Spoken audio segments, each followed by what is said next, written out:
আমরা পার্লামেন্টকে আমরা একটা প্রাণবন্ত পার্লামেন্ট আমরা চাই, যে পার্লামেন্টে জনগণের পক্ষে কথা হবে, যে পার্লামেন্ট একই সাথে আইন প্রণয়নের কাজও করবে এবং দেশটা কেমনভাবে পরিচালনা করা হচ্ছে, দেশটির যে প্রতিষ্ঠানগুলো রয়েছে সেগুলো কি জনগণের পক্ষে কাজ করছে কিনা, প্রত্যেকটা বিষয়ে একটা স্ক্রুটিনির কাজও যে সংসদটা করবে, তেমন একটা সংসদ আমরা বিনির্মাণ করতে চাই।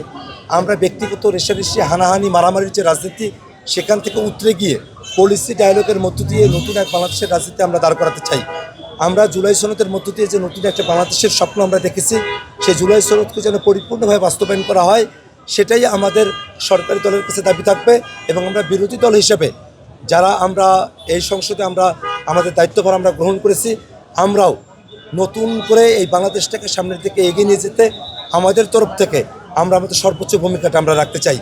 আমাদের এই দায়িত্বভার গ্রহণ থেকে শুরু করে নিয়ে পরবর্তীতে দায়িত্বভার পালন করা পর্যন্ত, একে দায়িত্বভার যতক্ষণ পর্যন্ত আমাদের উপরে আছে ততক্ষণ পর্যন্ত বাংলাদেশের সকল জনগণের কাছে আমরা দোয়া প্রার্থী। আপনারা দোয়া করবেন যাতে করে আমরা এই তরুণেরা যে নতুনের স্বপ্ন নিয়ে আপনাদের সামনে আমরা এসেছিলাম, সেই দায়িত্বভার আমরা সহজে এবং আপনাদের মতো করে আমরা সেটা পালন করতে পারি, দেশের কল্যাণে কাজ করতে পারি, একটা দুর্নীতিমুক্ত, আধিপত্যবাদ মুক্ত, সংস্কার এবং বিচার বাস্তবায়নের যে বাংলাদেশ, সেটাই যেন আমাদের লক্ষ্য হিসেবে আমরা সামনের দিন আমরা কার্যকরভাবে আমরা সেটাকে বাস্তবায়ন করতে পারি।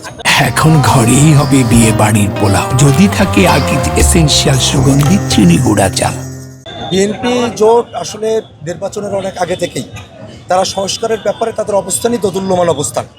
আমরা যখন সংস্কারের জন্য ঐক্যমত্য কমিশনের আলাপগুলো উঠাতাম, সেই সময়টাতেই অনেকগুলো জায়গাতেই বিএনপি এবং তাদের যারা জোটসঙ্গীরা ছিলেন তারা কিন্তু একটা বিপরীতমুখী অবস্থান তারা গ্রহণ করতেন।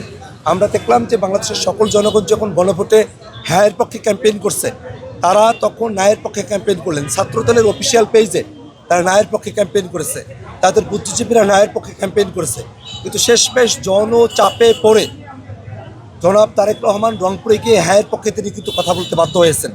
আমরা খেয়াল করে দেখেছি সংস্কারের প্রত্যেকটা ইস্যুতে বিএনপি প্রথমত নায়ের পক্ষে অবস্থান নিয়েছে, পরবর্তীতে জনচাপে পড়ে তারা হ্যাঁয়ের পক্ষে অবস্থান নিয়েছে।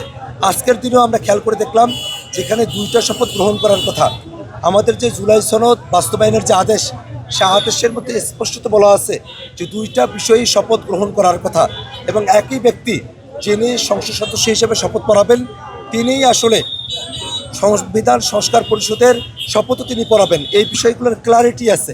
প্রত্যেকটা বিষয়ে ক্লারিটি থাকার পরেও বিএনপি এবং তাদের জোটসঙ্গীরা, জোনায়েদ সাকিব ভাই, নুরুল হক নূর ভাইরা, তারাও কিন্তু আজকে সংবিধান সংস্কার পরিষদের যে শপথ তারা সেটা গ্রহণ করেন নাই।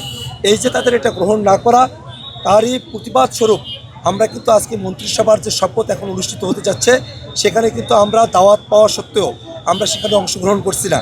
এবং আমরা এটা জানি যে জনতার যে চাপ আছে, জনগণ, বাংলাদেশের অধিকাংশ জনগণ বিএনপি যত শতাংশ ভোট পেয়েছে তার থেকেও বেশি সংখ্যক মানুষ জামাত যত শতাংশ ভোট পেয়েছে, এনসিপি যত শতাংশ ভোট পেয়েছে, অর্থাৎ দলগুলো আলাদা আলাদাভাবে যত শতাংশ ভোট পেয়েছে তার থেকে বিপুল সংখ্যক মানুষ তারা কিন্তু গণভোটে হ্যাঁয়ের পক্ষে অবস্থান নিয়েছে।